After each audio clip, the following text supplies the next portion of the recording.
Hi there. Welcome to Microbiology Twitter Journal Club, where we nerd out big about all things small. My name is Danny, and in a previous life, I dropped out for my PhD in microbiology at the University of Chicago, where I was infecting skin I grew with MRSA. Nowadays, I'm a fact checker for pharmaceutical advertisers and the president of Biotech Without Borders, a nonprofit based in NYC dedicated to enabling the public with the tools of biotech.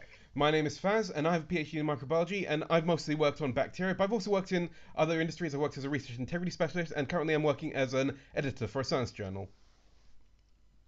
Every week, we meet to talk about microbiology, and today is our news week, where we do an overview of papers. They've been all SARS-CoV-2 so far, and we try to choose a paper that we can cover in our next week. But next week will be our deep dive week, where we take an article that one of the articles we choose today, and we'll look at it figure by figure to learn what it can tell us about the scientific process and about things that are happening in the world. So make sure to subscribe to satisfy your microbiology curiosities.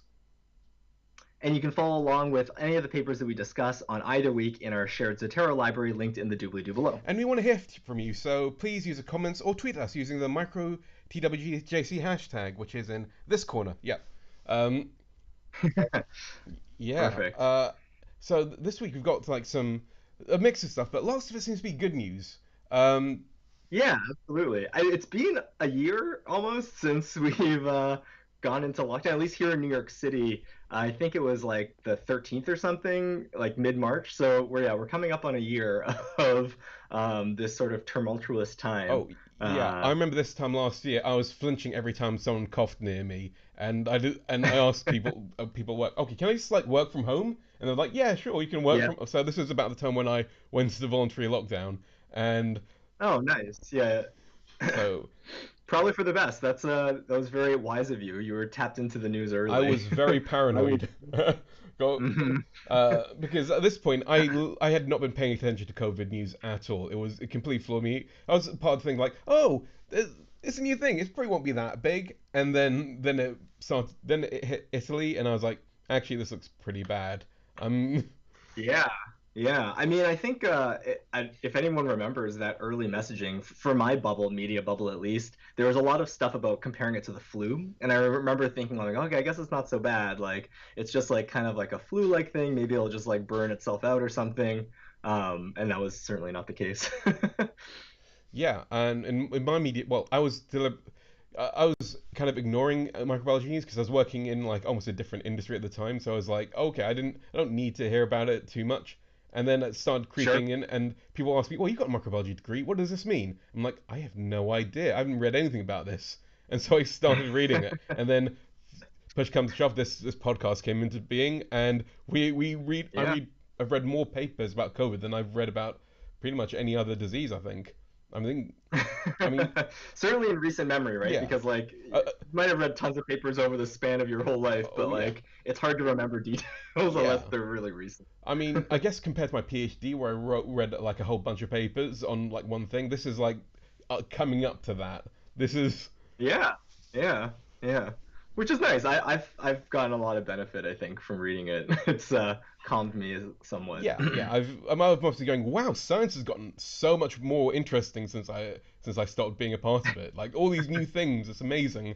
Like this, Yeah, all this, technology just keeps yeah, all going. these new genomic technology, they're actually like 5 years old, but are just like so new to me. I'm like, oh my god, what the hell? This is amazing.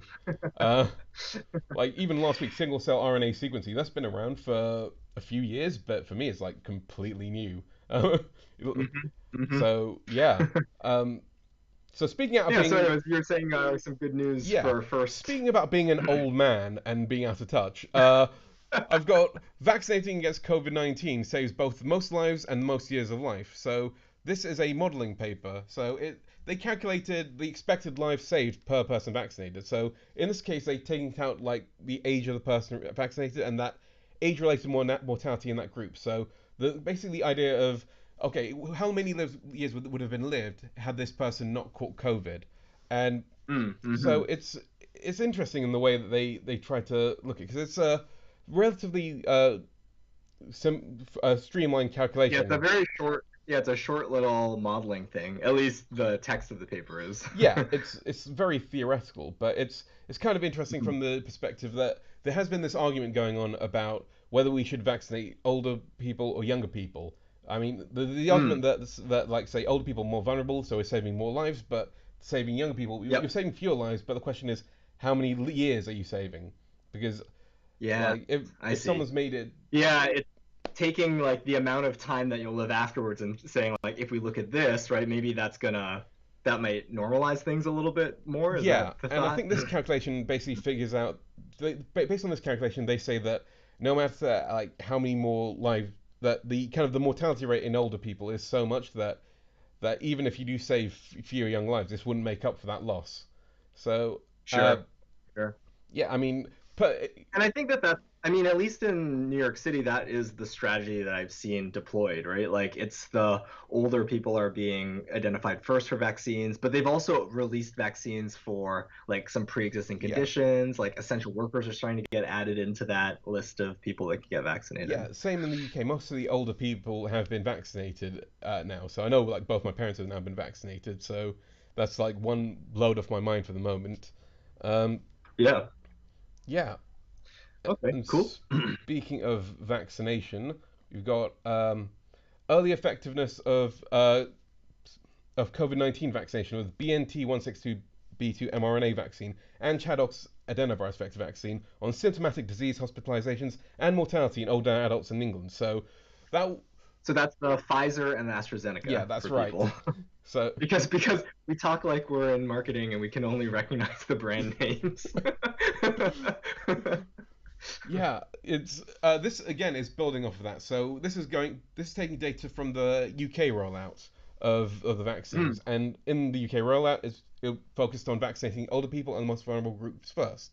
So it takes data Yeah. from those two big, the AstraZeneca and the Pfizer, and and like due to timing, only the first doses of Chanox were given out, so they don't have all the data yet. This is still very much an in process thing, but they do find they're already finding some effects in vaccines reducing mortality.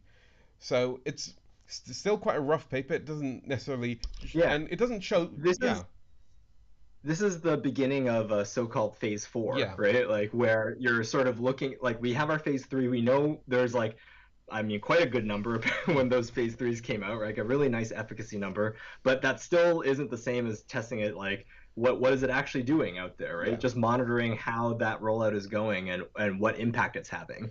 But yeah, I guess from this preliminary data, it is having some impact, right? Yeah, I mean, there are some encouraging signs. It says that it still has that there isn't a decreased effectiveness when dealing with the B117 strain, which is kind of a worry when that first came out. They also, it's all so very rough, so it's not sensitive enough to detect any differences between the two vaccines. So both vaccines seem to be equally effective, which is also kind of good Mm-hmm. news. Mm-hmm. Um, Yeah, yeah, absolutely. and also like also pushes second doses as being quite important. So this has been going around the media as being some part of that good news story about the vaccines are starting to work. Um, Yeah, yeah. And again, not that we didn't just know this beforehand, right? Because like we had seen hmm, information, right, about like the difference between the first dose and the second dose. It's in the phase three clinical study as well, right? But like seeing it in a bigger data set, that's even more confidence, right? Like we're feeling good about this whole scenario. yeah, for sure, for definite. Yeah, And I guess the only other thing I want to add is that this is also sort of like seeing some of the modeling in action, right? Like knowing that these effects, right? This is the effect of the vaccine. You could update models now, right, to include this information and have a better idea of like how quickly we're going to meet the challenge of spreading variant versus spreading vaccination program. true. Yeah, I think that that's like something that gets plugged in here too. So yeah, I mean, this is important. Even though we could predict some of these things, it's still really important to have the data in front of us because that's continuing to give us more of a window into what we might expect right coming down the pipe. right, for sure. So the next paper, again, this one is about the single dose of BNT162b2 vaccine protects against asymptomatic SARS-CoV-2 infections. So this is Pfizer again, going Sure. by the brand names. Um, Yep. so this is another real-world study looking at the vaccine rolled out. Yet another kind of very short paper set around the city of Cambridge, which is quite a small town that's quite affluent, but it's but a bunch of Hmm. doctors who are like they kind of looked at the positivity rates among like healthcare workers working in hospitals, and they did find like even after the first dose, there was a marked reduction in SARS-CoV-2 infection between vaccinated and unvaccinated healthcare. Um, they Hmm. also try to reach and say that the viral load is lower in vaccinated workers, but they don't really find significance for that. But aside from that, they do find some. It does. It's quite a positive paper, and again, it's quite a short Hmm. read. So So yeah, it's because they have like because they're looking at a smaller group of people, they're able to test them, yeah, right? Regardless of symptom status. yeah. I I mean, healthcare Mhm. workers tend to get well. We have to give them a better level of care, I Ah, think, yeah, because they're being tested because they are working in this high risk yeah, scenario. So yeah, yeah. makes sense. Okay, and the next, Yeah, but it's not like there's still some asymptomatic, right? Like yeah, infection here. yeah. There is Yeah. still some there. Um, Yeah, it reduces it, but not by much, right? So like, although right, like vaccines do impact this, we still have all those other public health methods, right, that we should be using: wearing masks, staying distant. right. And Yeah. this is single dose only, so the fact that it works is good in itself. I mean, after 2 doses is Hmm. what we're aiming for, but I mean it. Yeah. So yeah. Um, Next one. BNT162b2 mRNA COVID-19 vaccine in a nationwide mass vaccination study. So Hmm. The whole country of Israel. yes. So we've had a couple of papers about this. Is from a different group to the ones we've looked at before, focusing on slightly Mhm. different cohort. But this is interesting because they as a rollout they compared people who are vaccinated versus unvaccinated groups. Now they they were still doing the strategy that we're quite familiar with, where older groups and more vulnerable groups tend to get vaccinated first. So this isn't a Yeah. perfect study. It's not randomized. These people are definitely quite different. So the Right. unvac The two yeah. groups. So the unvaccinated group tend to be a lot more healthier and a lot less susceptible to infection than they would be. So Mm. one way you can say it's a bad thing, and another way you can say that they're actually biasing against an effect because they're. Hmm. But yeah, Right. they look at distinct timeframes after vaccination. And they find that there is an effect that builds up. So after like the first dose, there's something like 50% protection. Then like 7 days after the second dose, it goes up to 92. Uh, Yeah. so there is that story that the actual immunity build takes some time to build up, and that if Hmm. and from here they based on this they say that if you wait a long enough time for the immunity to build up, then you get quite a lot of protection. Uh, Hmm. which Interesting. things that we have to be prepared for is around this time. Like the clinical trials were like very standardized, but once you take that data Yeah. out of the real world, you often see in lots of scientific work this thing called the decline effect, where things like Mm. significance decreases or the kind of the initial results aren't quite ac- as like profound as when you Yeah. take it into a real world setting. Absolutely. Yeah, so we're seeing that, but we're still seeing efficacy, Yeah, right? So again, like I think that is exactly what I said before. This is also for modelers, right? To like stick into their updated things and say, okay, this is what we can expect. So are we hitting our targets? And one would hope is that policymakers are looking at this data and making those decisions when they choose to reopen things, right? Because yeah, like you don't want to reopen things too mm, quickly, if right, like that's not borne out by the actual numbers of true. vaccinated people, right, and like how that impacts the networks of people that could end up spreading the Yeah, virus. So, no, so I love the good news story, but I also feel like um, it's really important for people to remember that it's so much in this human behavior thing is like it's all in our control in some ways. Of course, like yeah, so do your best but yeah, to follow your local regulations. yeah, these vaccines are another layer of like protection, but they're not perfect, and we have to be Yeah, prepared for that because they're not like a magical shield that makes the virus run away from you. You still need to absolutely. do other things like masks and don't lick doorknobs and stuff like that. That kind of you know it's like that. Absolutely. Okay, let's see. We got evaluation of SARS-CoV-2 vaccine NVX CoV-2373 in younger and older adults. Yes. So this is This is the Johnson and Johnson vaccine. Novavax vaccine. Oh, Novavax. Yeah, Gotcha. so Novavax is one that consists of nanoparticles that express spike protein on their surface. So there's this Hmm. thing called matrix M1 that they kind of embed the spike protein in, and then that gets injected, and that creates an immune response. And and the advantage, I think, is it's more stable than the other vaccines because it's protein based, so it doesn't degrade as much. Yeah. So you can is refrigerator stable, so it can be uh, Hmm. biked around a lot more. This is the phase 2 part of their trial, so this is where they figure out the dosing and safety, and check it, and also they check whether antibodies are produced. So they test out two different doses, so 5 micrograms and 25 micrograms. Uh, we've seen like many papers like this before. I, so if you've read one vaccine paper, you've kind of read a lot more of them, all of them, because Yeah, yeah, yeah, we've seen it a lot. Like they in phase one and phase two, the biggest output of like what they would say efficacy, right, is that correlate to neutralizing antibody titer, yeah, and yes, which is good. yeah, it's good. It's not, yeah. It's a pretty Um, straightforward paper. Um, mhm. the next one, Yeah, actually, I guess I thought that this when I saw this in the list, I thought it was the Johnson Johnson one, but that's also been approved, and yeah, we could probably pull out the phase three for that one as well. I could not Uh, find the phase 3 for that one, so oh, you couldn't I find couldn't it. I find it. see. Yeah, I mean, the Johnson Johnson have put out a ton of press releases about how great their vaccine is, but I haven't seen a published paper about it yet. So the gotcha. moment it, I guess it's like I mean that's a lot like when we saw the first vaccines coming out too, yeah, right? You get all that press release and it kind of takes a bit of time for them to update the scientific literature. oh yeah, for sure. Um, But this one's cool because it is a different format, yeah, right? Like this stands to be one of the next big ones to come out. I think maybe two news cycles ago we also said there's an Indian vaccine, right? That's an inactivated virus. That's also yeah. sort of stands to be like one of the next wave, I guess, of vaccines that are coming through the pipe. And this one is a very different modality, right? I'm not actually sure. Do you know of any other vaccines that are made this way? Oh, Nanoparticles? nanoparticle vaccines.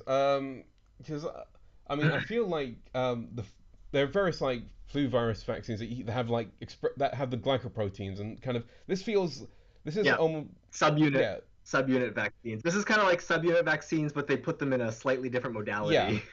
they express them on Mhm. nanoparticles, and that because a part of the vaccine is like actually telling the immune system the right way to react, and so nanoparticles are Mhm. another way for that to be controlled, so that you can kind of control Mhm. that immune response without because a lot of adjuvants people don't necessarily know how some of them work, whereas like and so having more control Oh, of does that, this one doesn't have an adjuvant, does it? It yeah, is the nanoparticle itself is somehow ticklish enough for the immune yeah, system. yeah, that's exactly Mm. how I'd put it. Um, but yeah, Okay. so it's a cool vaccine candidate. We haven't talked about it too much because it does feel because for me it feels very similar to other subunit vaccines that I've worked with. I don't have that understanding of Yeah. nanoparticles yet. Um, Also, covering these types of papers is well, like you're seeing a lot of the same type of data, mm, right? But if we dug into maybe like I was thinking about this, like it might be interesting to just look at like vaccines of these categories, but like published not like way before like this pandemic mm, happened, right? Like some of the more seminal papers that were published on these types of platforms yeah, might give us like more to dig into and sort of explain, right, about yeah, how these vaccines are because at working. this point the technology has been settled, so they don't try to explain how it works. They just go, okay, it works Yeah, or it doesn't yeah, work. right. And it's up to us to sort of dig to find the background knowledge. But if we covered a background paper, then we could maybe do some of that. Okay, let's move on. We got is it is it negligible impact Oh, this is of preliminary SARS-CoV-2 efficacy variant? of NVX-CoV2373 against the B1351 variant. So this is the Novavax vaccine Hmm. against the new South African strain. Uh, Ah, yeah. so yeah, this is an interesting one because this is a phase 2/3 trial. So because they actually have some efficacy data here. So they Hmm. do some like interesting things. They look at people who are living with HIV, which is a group that hasn't really been talked about much, but they're kind of important. People Hmm. who are controlling the They're virus. immunocompromised. Yeah. Yeah. Hmm. So people who have the virus but not immunocompromised yet because they keep it under control with PrEP and other like kind of antivirals. Yep. And so they Hmm. found that this it seems to be effective in that I see. group as well, which is good news. Hmm. They also look at efficacy and also try to figure out the degree that the variant is less susceptible to the vaccine. And this is less good news, unfortunately, because they essentially from their analysis they find that the B1 variant like only was like 51%, like vaccine efficacy was 51% against it compared to it being Hmm. like more like uh, Yeah. 67 or something. Sorry, 60%. But in some of the early when the vaccines were first coming out, people said that 50% was kind of the Oh, just the baseline, right? Say like if it does have that efficacy, then it should be a vaccine that we I mean, deploy. even lower than that. I remember like the baseline for like the initial ones was 30%. So for Oh wow, I didn't. because I remember that and so yeah, Yeah. so that's still pretty good. Um, Yeah, yeah. so So it's like it's basically I think what that would say is that you probably need even more people vaccinated before you get to some sort of herd immunity scenario, yeah, right? Because there's this weakness that like you might get infected even if you got the yeah, vaccine. and not just that, but also like other control measures because you want to keep the R naught down. So the you need to Hmm. limit all the opportunities for it to kind of spread. So if you reduce things like social contact measures, you can get it under control. So it's underneath, so it's under that threshold. So it will die out eventually Yeah. if you keep it under control. Hmm. Hmm. Hmm. But the next paper, we're moving on to negligible impact of SARS-CoV-2 variants on CD4 plus and Ah, CD8 don't think T cell reactivity in COVID-19 exposed donors and vaccinees. hmm. So Yeah, so these variants, I guess, and we've talked a lot about immune cells in this past few weeks, right? And so here we have people measuring, right, these immune cells and how they respond to infection by the variant versus, yeah, yeah, wild type. this is so about like I think a month ago we looked at the T cell immunodominance paper where it did like explore some of this question. It didn't look at the mutation specifically. This is studies from the same Hmm. group. And it's got a lot more play in the media. So this one is where they kind of expand on that.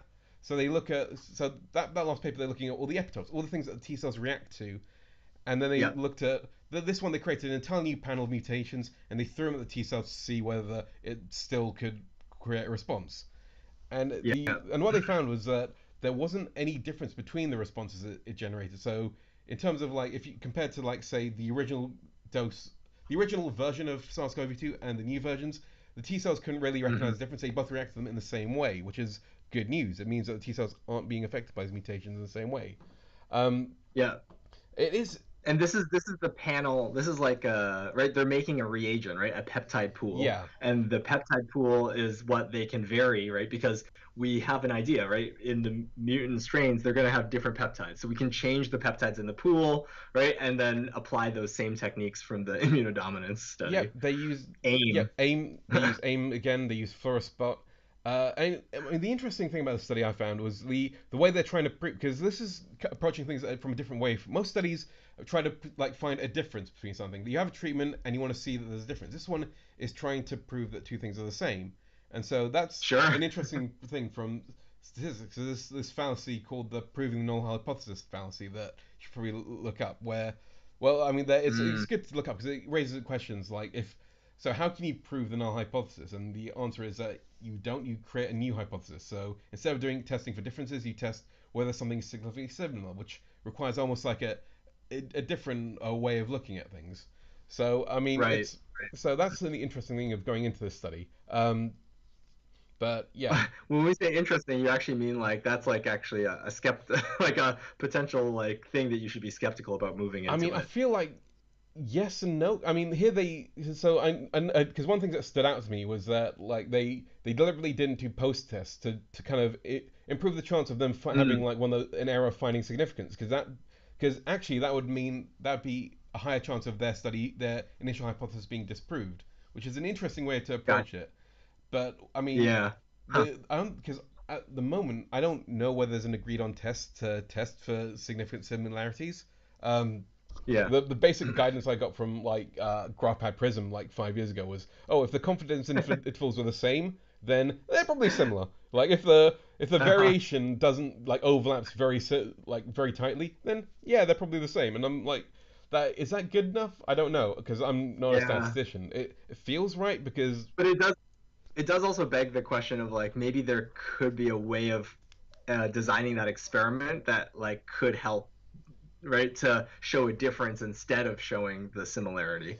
Yeah, I mean, it's But I don't know what it would be in this yeah, I case. mean, working with T cells itself, I think we've seen is quite a challenge anyway because you've got so many other sources of variation that you need to deal with. So, uh, I mean, it's an interesting idea, but yeah, well, I guess I would be nerding out about the statistics on this paper.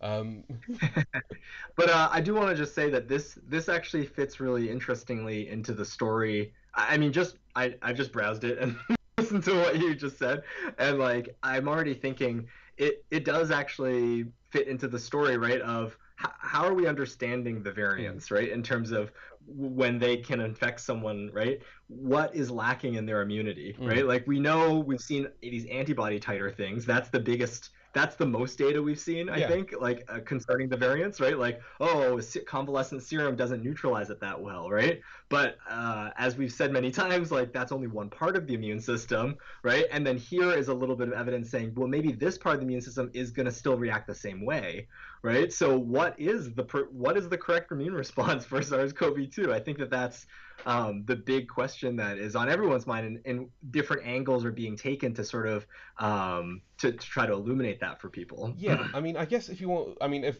I do tend to like hypothesize randomly, but if I were to do that, I'd say that okay, would predict that the immune response would still be there, but some part of it might not be as effective. So you'd still see some efficacy from things like vaccines, but it wouldn't. But there would be a bit of difference because that B cell response wouldn't be quite as great, but it'd Yeah, still have some yeah. protective effect in some people who are able to use T cells early on. And I know that T cells do decline as you age, so that could be a source of vulnerability. But Hmm. again, this is one of those questions that is still open, and who knows? I mean, it's not a question that could ever be answered in a single paper No. either, right? I think that that's also the important thing to remind people of, right? Like these are like the big science questions that like all these different papers are trying to answer it in their own way, right? With their own set of tools, with their own sets of limitations, right? Getting at what is this perfect immune response and how do we make sure that our vaccines are bringing us there, right? Or how do we evaluate our vaccines, right? To say that they are getting us to that point. Right. Next paper. SARS-CoV-2 causes severe epithelial inflammation and barrier dysfunction. Yeah, this is, I mean, this is not super like maybe clinically relevant, right? They're using a cell Mm, culture model in these examples, but um, we had previously seen, right, that there was staining for SARS-CoV-2 mm. proteins in the endothelial layer, right? And that was, we were talking about these Yeah. clotting symptoms, right? And how that, oh, that might be precipitated by these proteins. But then in this paper, they actually try to infect those cells, right, with SARS-CoV-2 and say, oh, well, like, is the endothelial actually being infected by them? And they don't, and they find that they're not being infected, those particular cells. So the idea is that viremia, which is the viruses, circulating around in your blood, right? It's probably like something about they have to come from somewhere else, right? Break through into your bloodstream, and then those proteins have some interaction, which we've seen before, right, in the blood. Yeah, I mean, the thing that really struck me about this paper was the way they tried to answer this question, because this chip model is something that I haven't, because Yeah. you got experience with stem cells that I don't necessarily have, but the idea of like they take Mhm. like stem cells of epithelial that they turn into epithelial cells in like one gel bit, another like bit that's endothelial cells in another gel bit. They sandwich them on top of each other, and they take Yeah. monocytes from people and they put it on one side. So they Yeah. so one of the things I frequently criticize about cell cultures is that oh they don't have the immune response when you're looking at immunity, but this one actually did do that, and so it's Yeah, absolutely. so Yeah, I mean, they don't it would be interesting to see like better characterization of that monocyte yeah story, because you would guess that with certain infective signals, right? Those monocytes are also going through the endothelial layer, right? yeah. They're like breaking apart things, and those are very physiologic in real biology interactions that we're just reducing down into a chip, as they say, which is, I guess, probably a piece of plastic that gets milled very Yeah, carefully with a membrane in it that allows the cells to adhere to either side. I mean, I haven't read the paper in full, but I'm going to assume that's what it is. Um, Yeah, that's just my guess. From when they were like, from my experience, I've seen like a lot of gut versions of these. I've Right. never seen the epithelial endothelial version, but like the gut version is like, yeah, you would grow cells on one side of the membrane and cells on the other side of the membrane. And these are cells that form barriers, right? So like the cells themselves are forming barriers, the membrane is just a substrate. Right. Yeah. So that's an interesting one. So I mean, yeah, it might not be Yeah. representative fully, but it could tell an interesting story. And yeah, it's something that, And it's a cool yeah, technology, right? I think that that's part of that's we were saying earlier, part of when we choose to read papers, it's like, oh, I really want to learn about this technique that's going on, right? And then what does it tell us, right, about the current understanding of a very specific part of pathogenesis? Usually, is how we've linked things in. yeah. Uh, so next paper, distinct systemic and mucosal immune responses to SARS-CoV-2. So mucosa, Mm, that's also following on for the epithelium. The mucosa is like the surfaces. So your nose, yep, the tube that's inside you that carries all your food, basically, uh, yep, and your lungs. So the immunity in these areas is very important. These are like kind of the uh, local constabulary in your area. The definitely, yeah. They're the first site, right, of contact. Yeah. The first contact. I'm thinking pathogens are aliens Oh right, actually, no, yeah. so it's first. Yeah, it's first contact. It's those road blockades that they make around the arrival ships. Yeah, definitely. The people the beat cops who suddenly day is ruined because aliens have landed, and they're like, Yeah. man, I don't know what I'm gonna do. Um, don't know why I went to an American but beat they cop but there. they have but those sites, those mucosal sites, they have distinct immunity. Yes. It's not the same. They don't have IgG, right? We think of them as having IgA, Yep. which is a different antibody structure. And because they also can't respond as wildly as certain immune sites, because if your mucosa always raised the nth alarm, right, for anything that landed on its surface, you would have a lot of inflammation Yeah. constantly. So there's also an interesting. It's a very different immune zone, I guess, is a good way to put Yeah. it. And the interesting thing is that they're always, as you mentioned, they're always in contact with bacteria. So the thing that this study also looks Mhm. at is the microbiome. The other thing. Man. So that's been very interesting.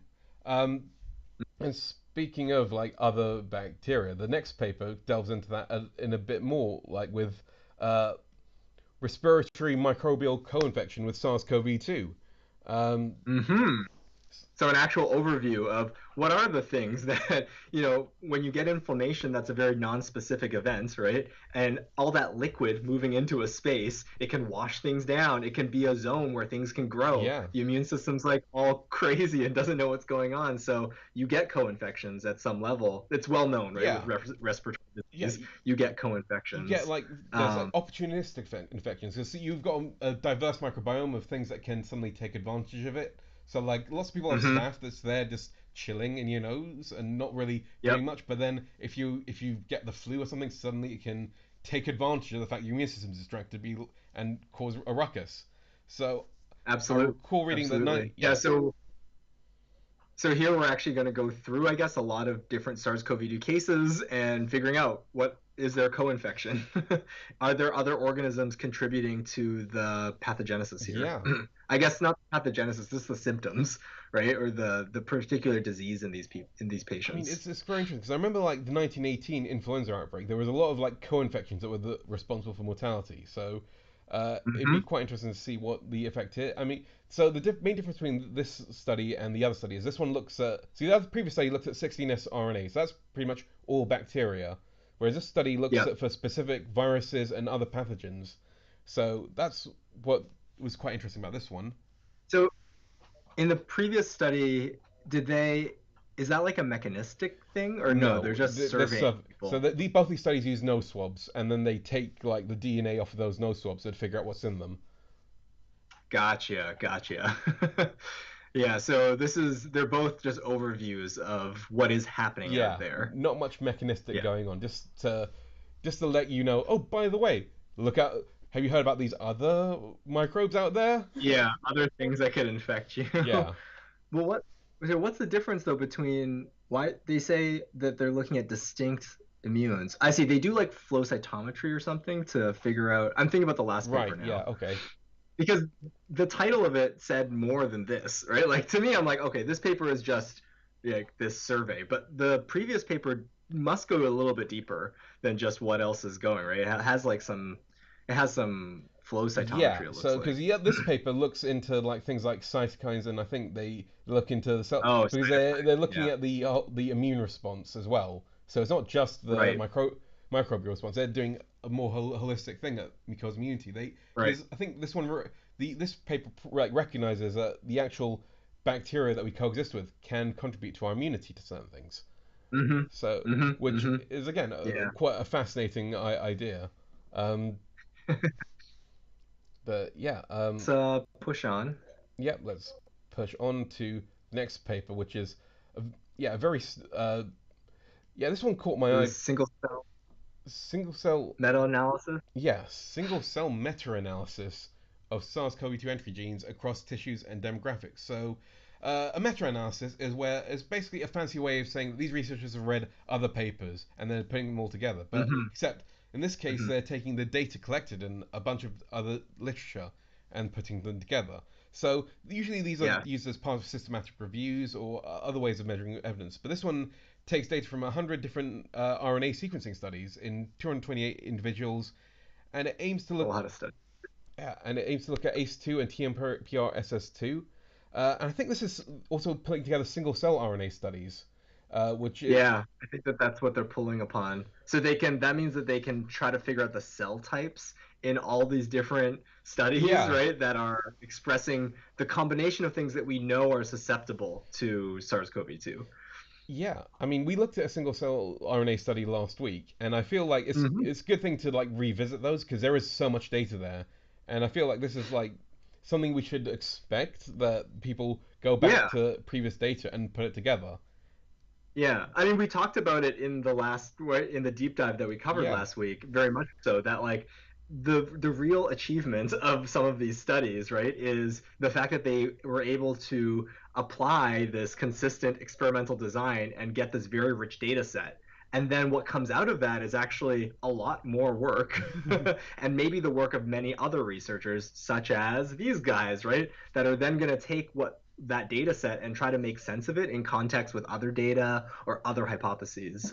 yeah, and it's interesting is these studies tend to gather a lot more variance because they're often pulling from things that have done kind of different experimental Oh designs, yeah. and so Hmm. that's kind of interesting because I mean, you get a much more it's yeah, you get a much more But I varied will, sample. but I will also say that that this particular study isn't doesn't sound super hypothesis driven. No, yeah, Like it doesn't sound like they are taking this data and being like, oh, we have this thought about what could be happening, and here's the evidence that we found in other data to show it.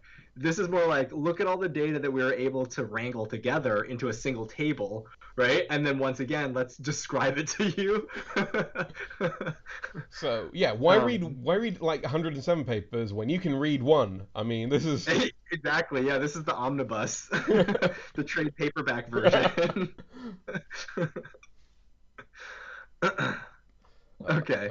Uh, So Up next, is let's see SARS-CoV-2 and SARS-CoV spike-mutated cell-cell fusion differ in the requirements for receptor expression and proteolytic activation. So this is something that it's known to happen in other viruses where because like the fusion proteins of the virus are being made on the surface of the membranes, you can have just neighboring cells that have those surface proteins fused together as if it was like a viral envelope, right? And so this is a byproduct, I guess, of the enveloped virus lifestyle where you're using pieces of the host membrane to do fusion. And so that means that at an early stage, when you're just replicating inside of the cell, right, those same proteins are on the surface. That's the reason why cytotoxic CD8 cells, right, can target cells that are replicating virus inside of them because they have those proteins on the surface. Um, but likewise, you could have a mechanism of spreading the virus where you just get cells merging together yeah. that already have it inside. So that's, I mean, that's what they were saying is one of the potential mechanisms here, I guess, of it'd be a pathogenic process, right? And they want to make sure they want to test what has to happen to those spike proteins in order for them to do this type of thing. So they create a scenario where they get these. They're called syncytia, Mm. right? When multiple cells fuse together, they make a basically a model, a syncytial model of this disease, and then they see its dependence on things like the protease cleavage. They're using classic SARS and SARS-CoV-2. And what method? Yeah, that's what they're doing. Yeah. Oh, right. And then they throw in a therapeutic thing because that's the cool thing to do when you have a paper and you want to show some sort of Oh relevance. yeah, because the one easiest review comment that anyone can ever have is, "Why is it relevant?" Oh, they found something Yeah, interesting, but why is it relevant? I mean, you're a yeah. microbiology journal. It's relevant to you because you're interested in microbiology, but okay. Why do I want to learn a new thing about microbiology? How do I benefit? Yeah. uh, Yeah, so it's interesting. I mean, it's a cell culture, so who knows whether this is happening right inside of the human system, but it's not outside of the question, right? And it's something that does happen in some viruses and does contribute to some pathogenesis. So that's what we got here. yeah. Next paper is altered subgenomic expression of altered subgenomic RNA expression in SARS-CoV-2 B117 infections. So, subgenome RNA. So when the SARS-CoV-2 is dividing, then it kind of passes up its genome into different sections, so it can produce like different levels of different proteins, and Yeah, yeah, yeah.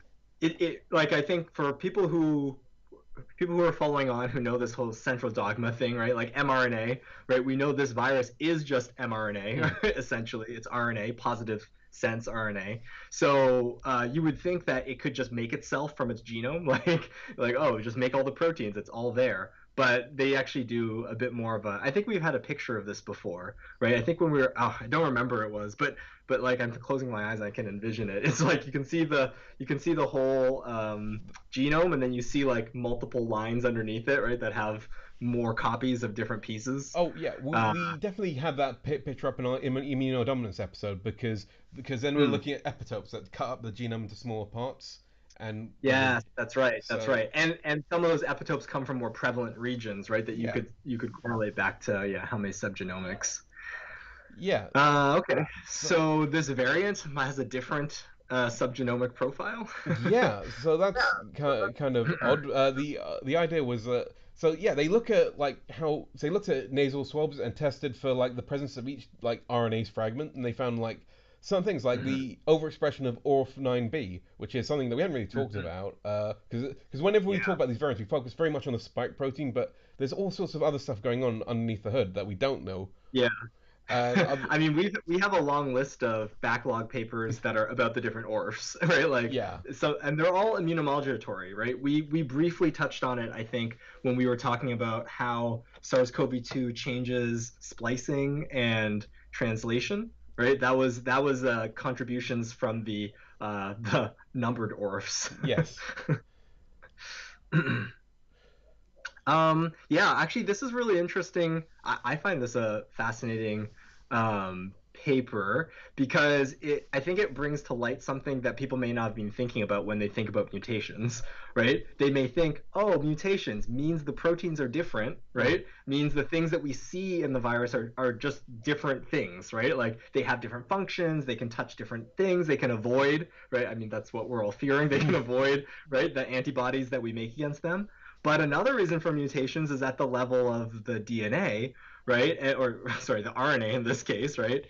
Just like how much is being made in what quantities, right? Some of the mutations that are coming in here, right? They may not be. Yes, they may affect the proteins, right, that are coming out, but they may be just balancing. They may be balancing things, tweaking, right, the proportions of different proteins that are being made that are important for the viral life cycle.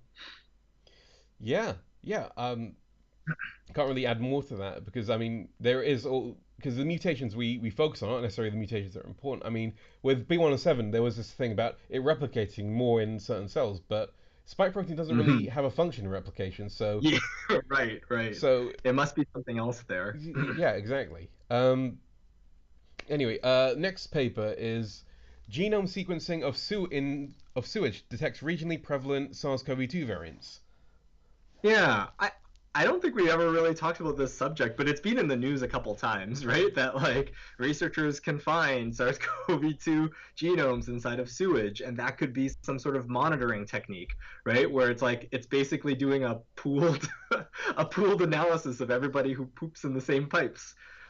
Well, Um, yeah, and oh, sorry, I was sorry, about to go say, ahead. like, yeah, not everyone turns up to hospital to get swabbed, but everybody poops. So, Totally.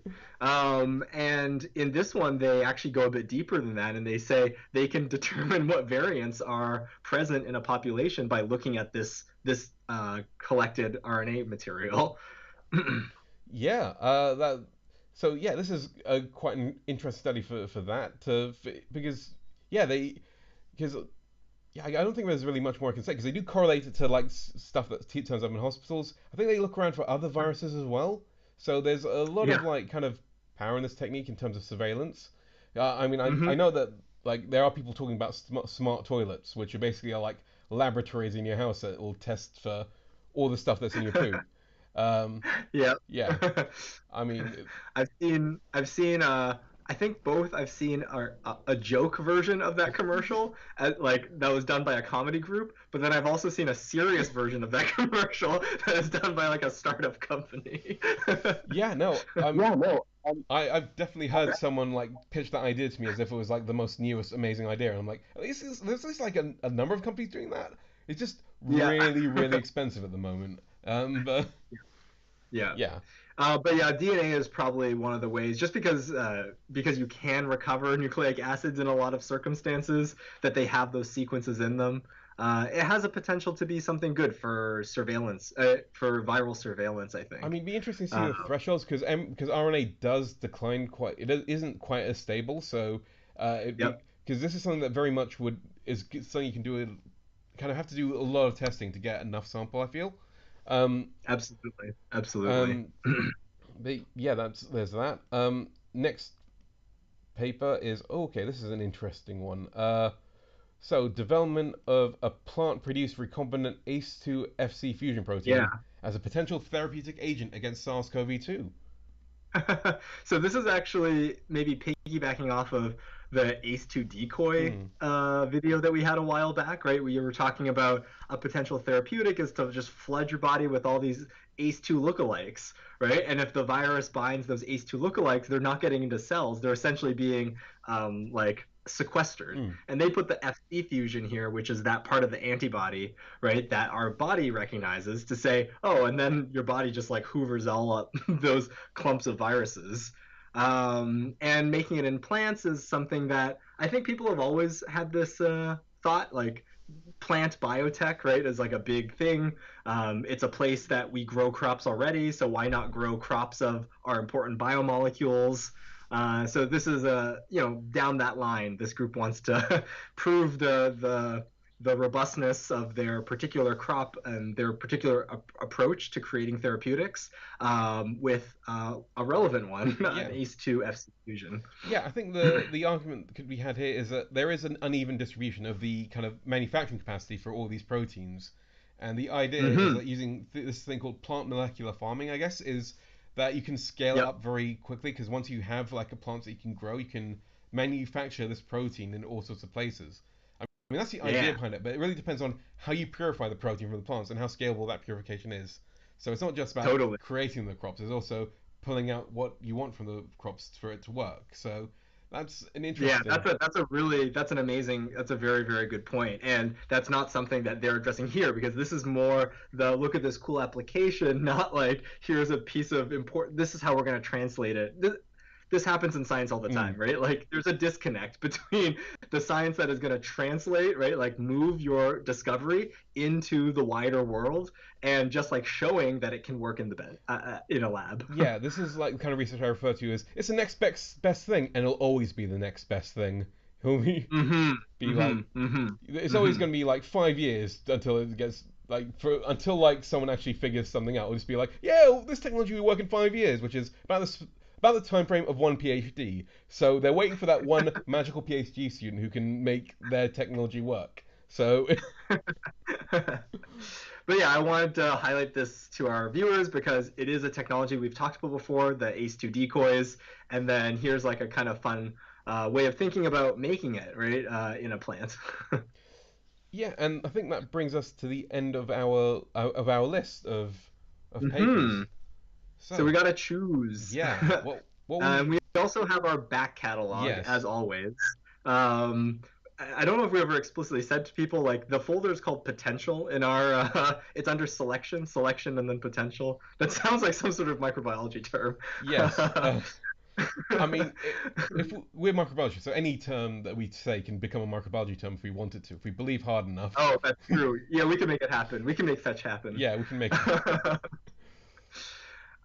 So yeah, we have all those things. I guess some of the stuff from before is interesting. We have all those ORF papers, right? We Yeah, have a thing about ORF 9, um, ORF 7A, the structure of ORF 7A yeah, as an immunomodulatory. Yeah, ORF9B inhibits RIG-I MAVs antiviral signaling. We have like an old one about FRET on the viral surface, looking at how the spike protein conformation changes as it does its fusion. Yeah, those are some of the things we have from the past. In this current batch, I'm pretty interested in the chip, the yeah. epithelial endothelial chip. I thought that seemed I'm quite interested. interesting. Yeah, I'm quite interested in that as well. I mean, I mean, I'm going to bring up my usual criticism of any cell culture paper, which is like, oh, it's not real. But I Hmm. still think it's worth investigating because I think they do make a good effort into trying to make this technology informative, and they do quite a lot of like Yeah. cool electron microscopy as well. Um, Hmm. so I think that there is a lot of good things in there. I mean, even if I'm a bit grumbly about it, I think it will be worth looking into. What about, did any of those, do you feel like orphs? Is there anything else in the mix of this week that you want to highlight? Thing is like the things I wanted to look into are the things that we've almost covered already. So the T cell, CD8 and CD plus T cell paper is something that I would like to look into, but it is very Oh, the negligible impact. yeah, the negligible impact of that. Severe epithelial inflammation and barrier dysfunction. Oh, that's the chip paper. Sorry. That's the chip. The systemic and mucosal immune responses is another paper because then that kind of brings in like the immune responses, but Yeah. also microbiome and bacteria, which is the specialty, which is my specialty. So finally, I might be I like that one too, actually. This, yeah, systemic or distinct systemic and mucosal immune responses to SARS-CoV-2. yeah. I think I like that. We haven't talked about mucosal immunity. And as we said, this one does, it tries to merge, right? Like we did a survey of what lives there and what we found in those locations, but we also looked at like the cells that are being expanded in that region and the cytokines. That gives you a bit more of a, right? Like whenever you describe just one side of the host pathogen world, you never get the full picture, right? Like you can always say like, oh, but what about so and so on the host side? yeah. And this kind of this approach of looking at both kind of helps get that understanding a bit better. Yeah, I think this will like help us think a little differently about how we build that better immune response to SARS-CoV-2 because there is a lot of things that we haven't talked about in terms of the innate and also like how what effect does the microbiome have on it? Just Sure. that is an interesting thing for me to think about. It's not something I generally think about because I generally like think of it almost like this tube where nothing is in contact, but actually like we're constantly in contact with like the bacteria within us. This is like a conversation of Yeah. cytokines and stuff. So there's it's something that I could get into. Okay. I'm actually up for that one. That sounds kind of cool. We're gonna have to interpret for people what these cytokines mean, right? Like, what Yeah, does it mean that IL-23 is down and up in certain circumstances versus CCL2 or something like that? yeah. Yeah. I mean, if there's any role for us, is as translators for that kind of jargon. So uh, I'll be looking. All right. Yeah, cool. Yeah, so sounds good.